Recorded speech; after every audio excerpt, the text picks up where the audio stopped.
Bom dia, bom dia, bom dia, mais uma vez, para o pessoal que está entrando, que já entrou, que está aí comigo hoje, ao vivo, para ouvir um pouquinho sobre planos de parentalidade e as novidades que tem sobre essa temática, que é nova aqui no Brasil, né? Para quem é aqui colega mediador, quem é colega advogado, quem gosta desses temas de família, né, que é estudante de direito, está no direito, enfim, que gosta muito de saber o que tem de mais novo aí no mercado e trazendo para vocês aqui, de todo o tempo aí que eu tenho de estrada, um pouquinho da minha experiência para vocês. E agradeço quem tirou um pouquinho do seu tempo aí para estar aqui comigo, sendo ao vivo ou escutando a gravação mais adiante, tá? Eu vou ficar aqui com vocês, vou tentar ser o mais breve possível, porque esse tema realmente é muito relevante e tenho certeza que vai cativar vocês. Para saber um pouquinho do porquê os planos parentais surgiram na minha vida, eu vou contar para vocês uma breve história, né? Eu aqui sou advogada desde 2001, olha, vejam só, já faz algum tempinho. E na minha carreira como advogada, não me atraía advogar para a área de família, né? Por mais de ter estagiado na Defensoria Pública. Por quê? Porque eu via aquelas discussões, aquelas brigas entre famílias desconstituídas, né, em farrapos mesmo, atingindo a todos ao seu redor, né, famílias que um dia se uniram para dar certo, né, e estavam ali naquele momento cheios de raiva, né, de decepção, que realmente dá nesse período após separação, né, que a gente chama de luto. Então, eu me sentia, de alguma forma, que aquilo eu não ajudaria a colocar mais lenha na fogueira, que aquele não seria o meu papel. Então, eu fugi da área de família. Pois bem, nesses anos todos, acabou acontecendo que surgiu a mediação, logo depois da nova lei do processo civil, com as suas alterações, que trouxe a mediação ali, e começaram a surgir as qualificações para mediador. E lá estava eu no primeiro que teve no município de São Leopoldo, aqui no Rio Grande do Sul, para quem me escuta de fora. E me apaixonei desde o primeiro momento com a mediação. Por quê? Porque o mediador é um terceiro imparcial. Ele está ali para escutar as pessoas, né? E uma das primeiras coisas que a gente aprende é sobre escutativa, da importância de ouvir o outro, do que o outro sente, e isso é muito importante. Então, a partir desse momento, fazendo mediações cíveis, né, eu digo, não, vamos lá, pandemia veio e veio a oportunidade para fazer a mediação de família. Resolvi dar uma nova chance. Eu resolvi iniciar então com a mediação familiar. E foi aí que realmente a mosquinha, né, da família me picou e comecei a me aprofundar os meus estudos então na mediação familiar. E fazendo as mediações, para quem é mediador aqui, ou que mesmo quem é advogado da área de família, vai perceber que aquilo que eu sentia lá no início, quando eu comecei a minha carreira de advogada, acontece dentro das audiências, né, das sessões de mediação, que é um descarregar, né, um falar das pessoas de todo aquele sentimento que muitas vezes eles não foram ouvidos, e o mediador está ali para fazer essa escuta dele, e do quanto ele se sente bem nessa escuta. Ocorre que, fazendo as mediações, o que a gente percebe? Primeiro, que muitas vezes as pessoas não têm condições, aquele ex-casal, né? Aqueles pais em ações que tramitam só referente à guarda, convivência e alimentos, né? E não há divisão de bens, que eles não conseguem evoluir nesse papel, né, de pai. Eles têm crenças antigas de como deve ser a criação. São pais, muitas vezes, que têm estilos parentais muito diferentes, né? E isso tudo eu fui verificando na prática. E me perguntando o que eu poderia fazer mais para ajudar esses pais. E me perguntando, será que uma sentença efetivamente ajuda? Será que essas 2 horinhas, no máximo 4 horinhas de mediação, eu efetivamente consegui dar um passo, ajudar esses pais numa melhor convivência nessa relação parental, né? Porque a gente diz que houve o fim da relação conjugal, mas a relação parental é para sempre. E às vezes os pais estão ali e nunca escutaram isso. Não se dão conta disso, de muitas coisas que a gente fala, não é? Então, é importante ter esses conhecimentos e passar isso para esses pais, dando a tranquilidade necessária para eles. Então, não há como, dentro da mediação, dentro do Poder Judiciário, dar o atendimento efetivamente necessário a esses pais. Tá? Até pelo tempo, até pela celeridade, né? É outra construção. Muito positiva estar dentro do nosso Poder Judiciário, sim. Ela é muito positiva, tá? Haja vista um número de processos, né? Que eu mesmo faço as minhas avaliações todo ano. Quantos processos de mediação familiar eu participei, quantos deu entendimento, quantos deu entendimento parcial, às vezes, quantos foram prejudicados, que é o caso de não comparecerem, né? E quantos não houve entendimento, né? Houve a mediação e não houve entendimento.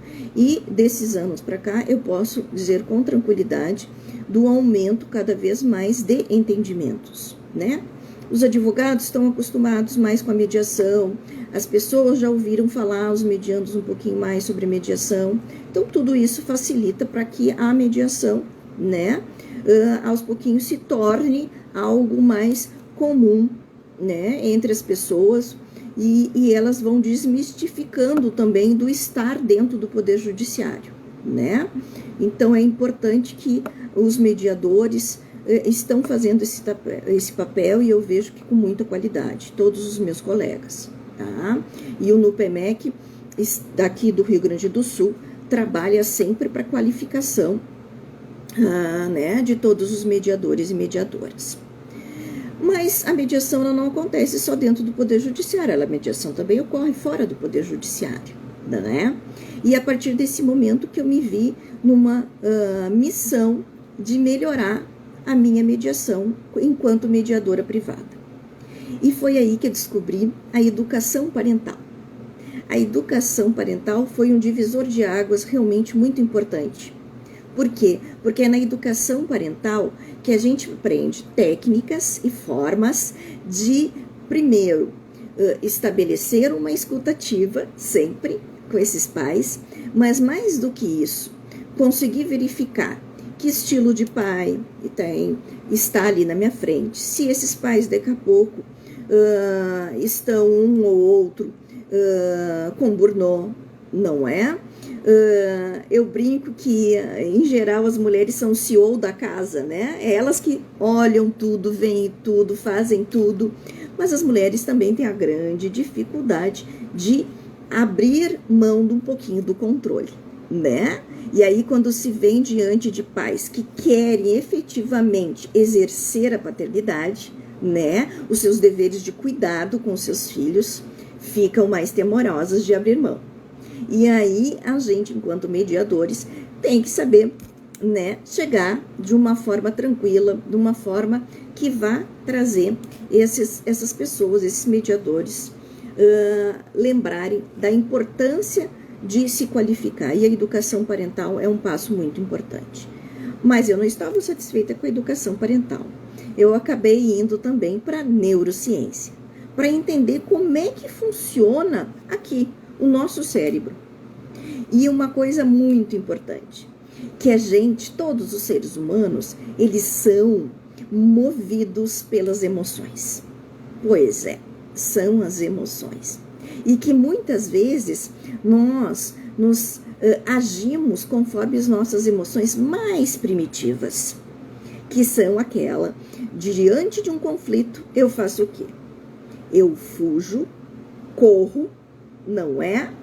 Eu bato de frente ou eu paraliso, tá?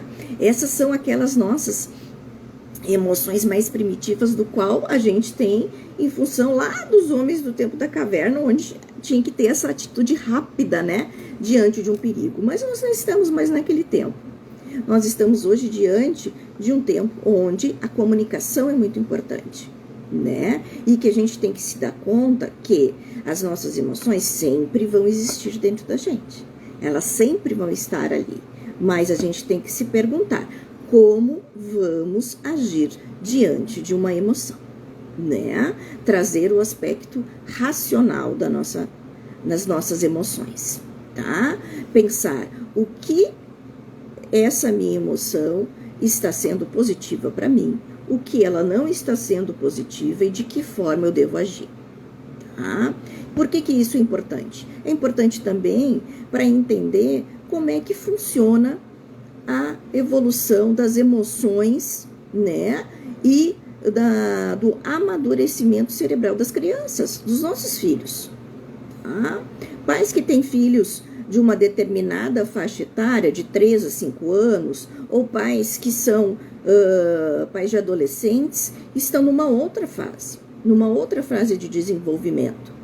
Lembrem que a gente leva pelo menos 2 décadas para ter o nosso real amadurecimento cerebral, aqui da nossa última partezinha aqui, do córtex frontal, tá? Então, por que é importante saber isso, tá? Para mediação. Para que em determinados momentos dentro da mediação, eu possa chegar nesses pais e dizer, percebam que agora nesse momento, que você não está sabendo conduzir essa emoção que tu está sentindo. Ela é importante? Sim, ela é importante. Ela sempre vai estar com você. Mas você que tem que decidir se permanece com essa raiva, com essa mágoa, né? Desse ex-companheiro ou dessa ex-companheira, né? É algo que a gente decide ficar ou não. Mais do que isso, então, a gente também, aqui pensando da neurociência, nós temos que aprender um pouquinho sobre comunicação não violenta, não é verdade? E da importância da comunicação não violenta entre as pessoas. Então, tudo parte da comunicação. E mais, da parentalidade positiva, tá? Ou parentalidade consciente, tá? Então, veja como tudo isso se conecta num grande arcabouço de matérias importantes, que todas elas visam o quê? O cuidado com os pais. Mas mais do que isso, cuidando de pais, eu consigo fazer o quê? Melhorar a qualidade daquela relação parental com os filhos. Porque o reflexo está neles. E isso é muito importante a gente pensar, certo? Desde 1998, já existiam estudos médicos que comprovam a ligação entre os traumas infantis e suas consequências na vida adulta. Então, esse momento da separação pode ser considerado sim um trauma, tá? Mas ele não precisa ser um trauma do qual a gente só tira emoções negativas, não é?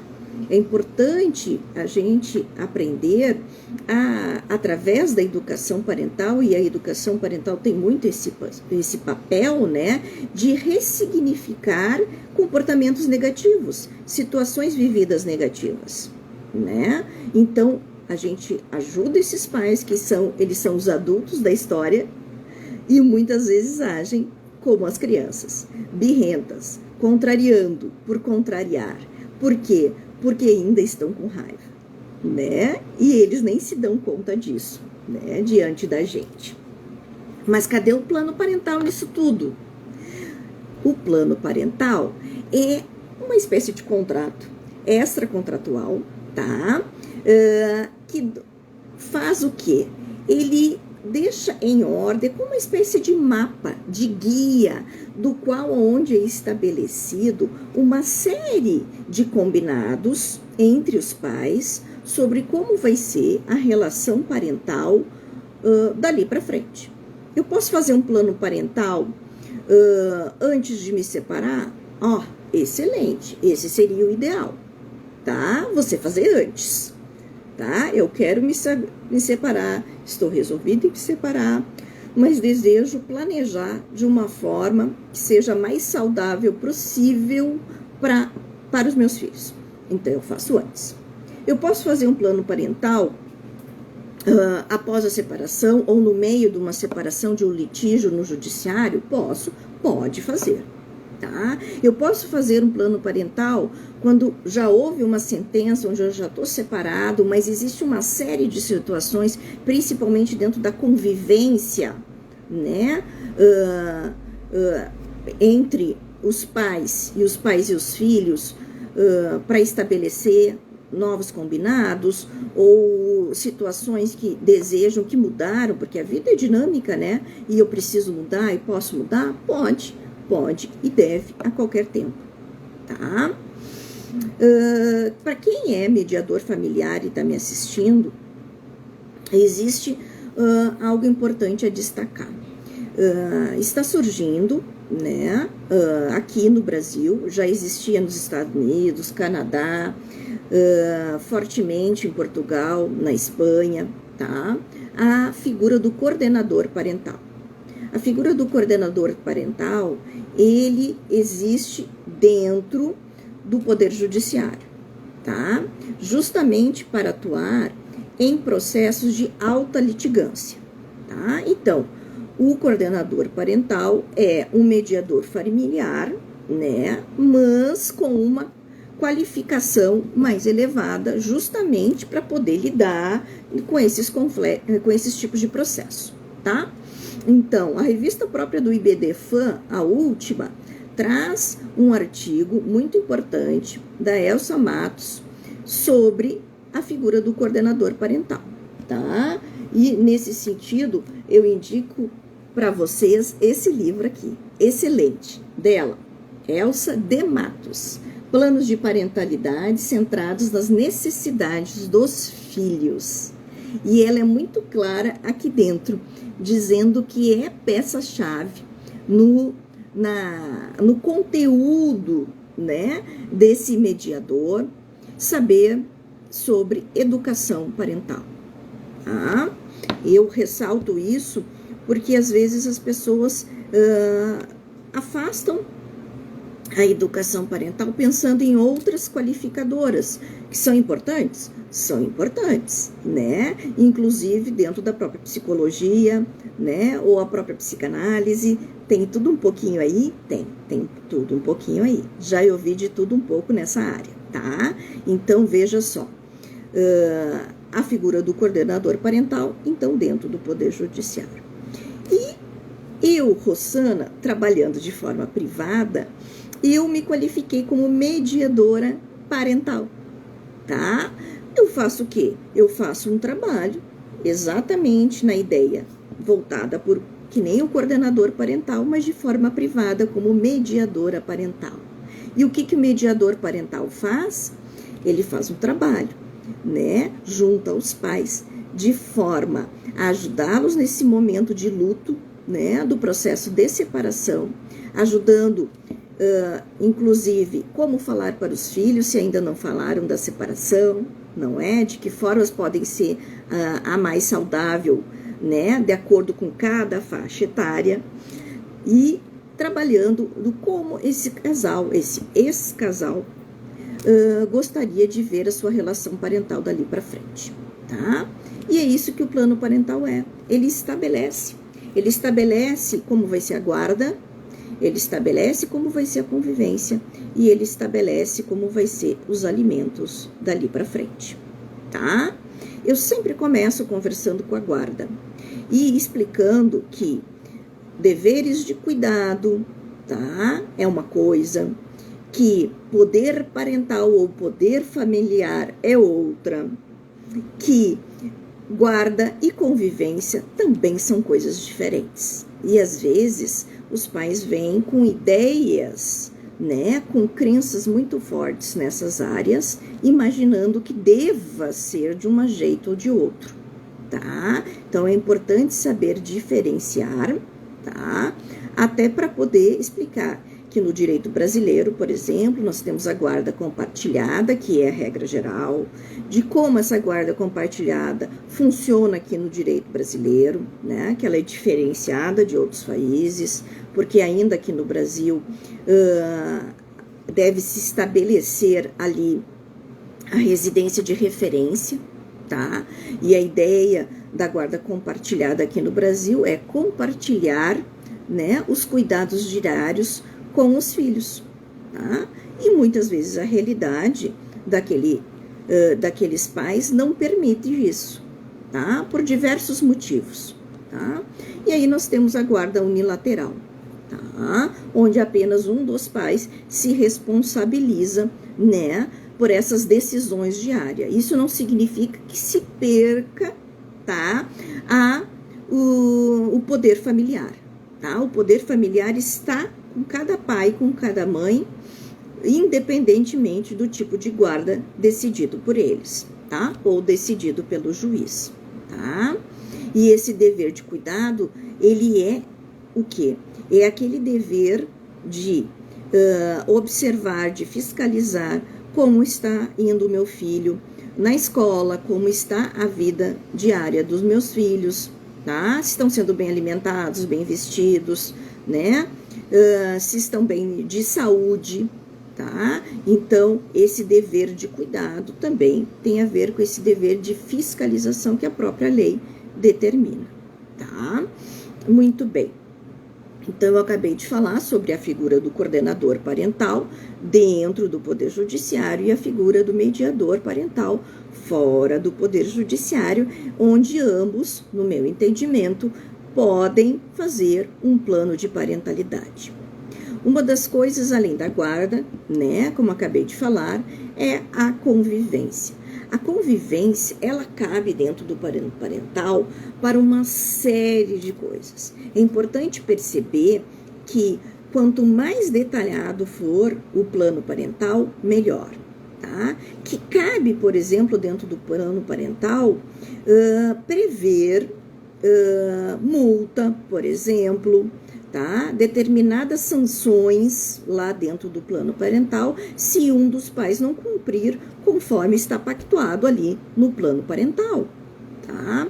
Então, o que mais pode ir ali, Rossana?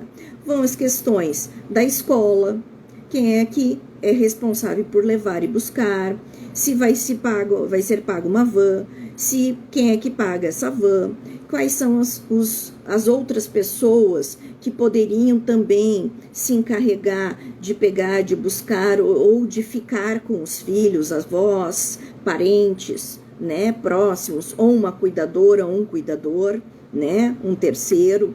Estabelece-se ali, estabelece a questão de como vai funcionar feriados, não é? Natal, Ano Novo, Páscoa, tá? Que geralmente os pais já preveem na atualidade.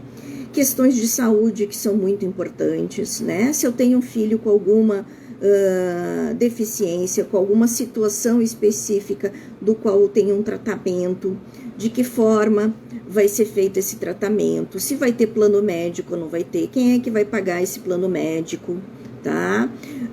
Custos com medicação, custos extras extraordinários, tá? Como material escolar, como uniforme da escola, tá? Gente, há discordâncias, que tipo de escola o filho vai estudar? Isso dá briga também, tá? Então, há também, às vezes, discordâncias quanto ao tipo de religião, aspecto religioso do meu filho, tá? Já vi isso dentro de uma mediação. Decidir, por exemplo, também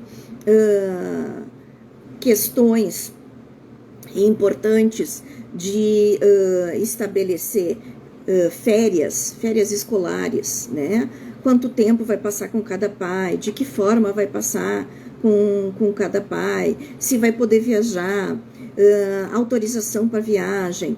Todas essas questões podem e devem ser vistas dentro do plano de parentalidade, tá? Então, o que vocês imaginarem, dá para ser visto. Vamos ver se eu esqueci alguma coisa. Né? Cuidados com a alimentação. Quantas vezes eu já escutei na mediação, porque quando vai para um pai X, Y, está comendo só porcaria ou não está comendo direito. Principalmente horário de estudo. Né? Eu já tive que estabelecer dentro de uma mediação um acordo do qual os pais se comprometem que vai ter X horário de estudo todos os dias. Para quê? Para que aquela habitualidade com a mãe seja também dentro da casa do pai, tá? Para que que o filho possa se locomover, né, entre o núcleo familiar da mãe e do pai e que tenha basicamente os mesmos hábitos. Não precisam ser iguais e nem devem ser iguais, porque são núcleos familiares diferentes, mas que tenham uma base conjunta de pontos que acham importante, como, por exemplo, horário de estudo, tá? Muito bem. Questões relevantes sobre a carga horária dos pais, né? Tem situações em que os pais trabalham, são enfermeiros, são médicos, são policiais, né? Que tem uma carga de horário muito maluca, assim, não é? Podendo ser chamada a qualquer momento, que isso vai, obviamente, interferir na convivência. E que aqueles pais vão ter que ter um joguinho de cintura um pouquinho maior. Vamos lembrar que muitas vezes a gente pega esses pais que estão no momento de zero comunicação. Eles não estão conseguindo se comunicar.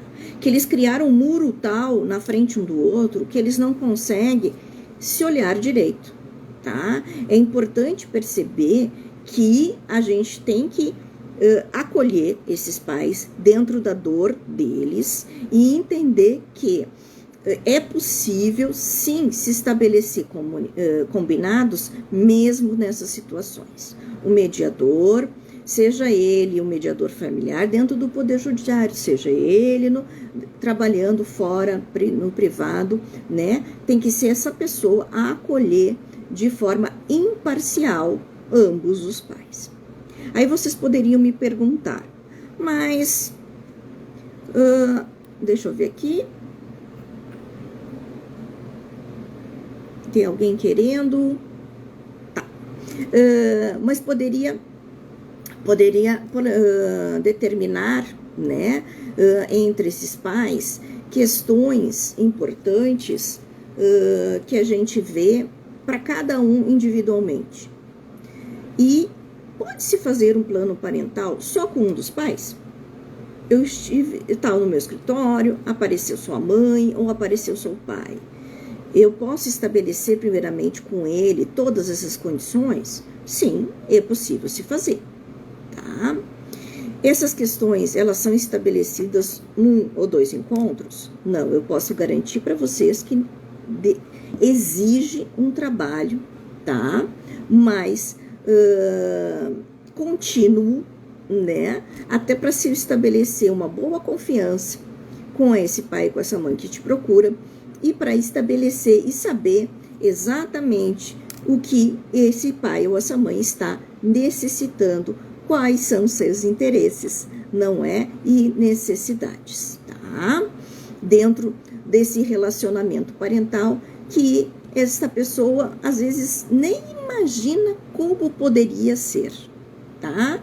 Porque as pessoas estão tão acostumadas a que o juiz decida, vamos para o judiciário, que é ele que vai decidir, que quando se pergunta para esse pai ou para essa mãe o que elas gostariam que fosse, como eles gostariam que fosse, às vezes eles param e não sabem te responder, tá? Então, um bom educador parental, mediador familiar, que tenha toda essa qualificação que eu estou falando para vocês, é uma peça essencial para ajudar, tá? Para ajudar a estabelecer e a pensar em formas de melhor conduzir, tá? Então, se eu fiz um plano parental só com um dos pais, claro que eu entro em contato com o outro genitor, de maneira a explicar como funciona e chamá-lo para ver se há interesse. Ele pode vir com o seu advogado? Sim, ele pode vir com o advogado dele, né? E poderem se reunir e traçarem daqui a pouco pontos em comum. Você poderia me perguntar também, mas para aí, não é o juiz que tem que fazer o plano parental ou o plano de parentalidade? Não, isso não cabe ao juiz. Não há condições do juiz fazer, né? Vejam que tudo que eu estou colocando desde o início para vocês exige dessa figura do coordenador parental ou do mediador parental um tempo, né, para que se possa efetivamente se traçar o que é melhor dali para frente, né? E não há condições do juiz fazer isso, tá? Então, se eu realizei um plano parental antes do ajuizamento de qualquer ação, tá? Eu pego, vou até o judiciário e simplesmente solicito a homologação daquele acordo, tá? Então, facilita e muito. Ah, mas se é um acordo parcial, eu decidi sobre guarda, eu decidi sobre todos os pontos da convivência, mas não chegamos a um número lá nos alimentos, né? Que muitas vezes acaba parando por aí. Então, o que eu faço? Eu ajuizo a ação para homologar parcialmente e para que dentro do Poder Judiciário, então, se estabeleça ali o contraditório, né, para verificar se o que o juiz vai lá sentenciar o que é melhor para os alimentos, tá?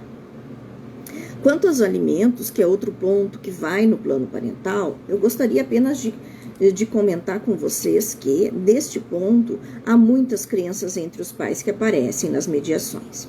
Eles, em virtude das decisões provisórias, né, que são dadas pelos juízes após a petição inicial, né, dando determinados percentuais de alimentos para os filhos, acabam os pais pensando que é aquele valor, que a lei determina aquele valor, que é quando é um filho é tanto, quando é 2 filhos é tanto, e é aquele valor. Não existe nada na lei que determine o valor dos alimentos. A lei determina que tem que ser de acordo com as necessidades daquele que vai receber e das possibilidades daquele que paga. Então, é importante que na conversa, né, com os pais sobre esse denominador, se verifique quais as reais necessidades dos filhos e quais as reais possibilidades daquele que paga. E o que se verifica normalmente? Que, infelizmente, as necessidades, em geral, são maiores do que as possibilidades. Claro que tem situações diferenciadas, tá? Mas, geralmente, é assim. E aí, infelizmente, os pais, mãe e pais, têm que ter a noção de que não adianta se estabelecer um valor que se entende como justo, tá? Se aquela pessoa não há condições de pagar. Tá? Então, é melhor estabelecer um valor onde se tenha certeza do recebimento todo mês do que um valor que se ache que se possa chegar, tá? Mas cada situação em direito de família é uma situação diferenciada, individual.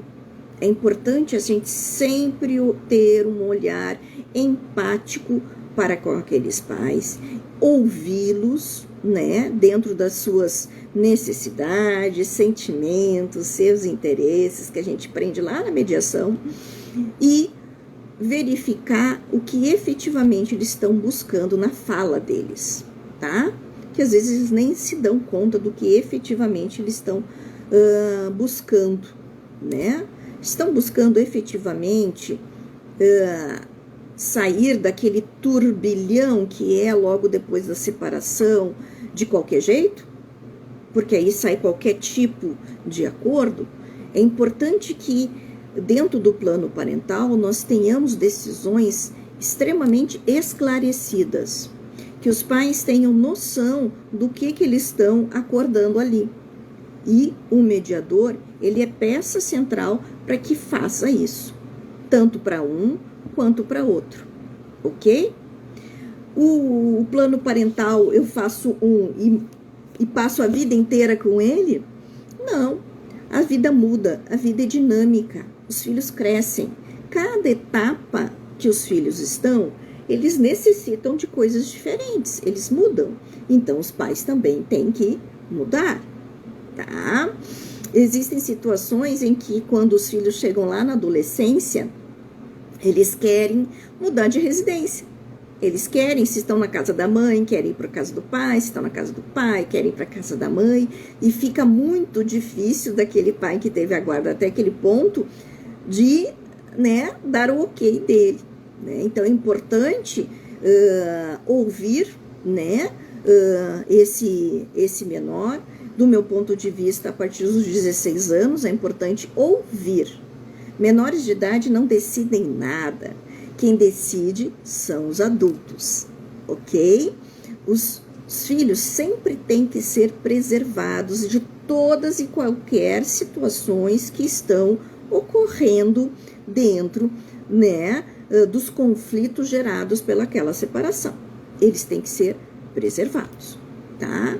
O que eles têm que saber? Eles têm que saber que pai e mãe amam eles, porque eles amam o pai e mãe de forma igual, tá? E esse amor não tem que ser destruído, porque se uma mãe fala mal de um pai, na verdade não está falando só mal daquele pai, está falando mal da metade do seu filho. Afinal, os filhos são pai e mãe, não é verdade? Então, tem que ter muito cuidado no estabelecer e do fazer, tá? Do ajudar esses pais nesse momento de luto que eles vivem, né? Após a decisão da separação. E foi entendendo a importância desse momento que eu comecei a estudar a cada vez mais e ver que forma pode ser, então, estabelecida de ajuda para esses pais para melhor convivência com os seus filhos dentro da coparentalidade, tá? E a resposta que eu cheguei foi os planos parentais. Eles são um mecanismo, a ferramenta que sim pode ajudar, porque no momento em que você consegue, dentro do emaranhado de conflitos, separá-los e determinar formas de melhor convivência, principalmente, você consegue deixar os pais mais tranquilos, né, para se restabelecer na nova vida de cada um deles, porque não é fácil para nenhum dos dois, não é? E dando essa mão que eles necessitam nesse momento, tá? E não simplesmente dar uma decisão que tem que ser cumprida, e se é uma decisão que vem de cima para baixo, em geral, ela não é cumprida, tá? Outro detalhe muito, muito importante, que já chegamos à conclusão, que todas as decisões pactuadas em comum acordo, elas tendem sim a serem respeitadas pelas partes, tá? E isso é excelente, tá? Menos processos judiciais, menos litigância e melhores famílias reconstituídas, ok? Muito bem. Vocês sabiam que o Brasil é um país de famílias reconstituídas? Nós sabemos que tem vários tipos de família. Uma delas é reconstituída. Aquela a gente tem os seus, os meus, os nossos, né? E esses pais ainda estão aprendendo a conviver dentro dessas novas relações, tá? Não é fácil, tá? Porque a gente sabe que em casa com a intenção de fazer daquela relação o melhor possível dali para frente, tá bom? Vocês sabiam que 84% dos conflitos dos pais geram consequências negativas? 84% dos conflitos geram consequências negativas. E por quê? Pela inabilidade dos pais serem resolutivos. É o que eu estava falando para vocês. E essa inabilidade de resolver as suas questões, né, precisa da ajuda importantíssima de mediadores familiares, coordenadores parentais dentro do judiciário e de mediadores parentais fora do poder judiciário. Gostaram do que eu tenho aqui para falar? Gostaram do que eu acabei de falar? Se você deseja saber mais sobre planos de parentalidade, entre em contato comigo. Fique aqui, né? Curte, compartilhe, né? Me siga aqui no Instagram, no Girassol Med Parental. Tem o meu site que está cheio de conteúdo e vídeos que vocês podem assistir, tá? Que é no girassolmediaçãoparental.com.br. E eu aguardo vocês em outras oportunidades, porque eu vou estar sempre por aqui, tá? Um grande abraço para vocês. Tchau, tchau.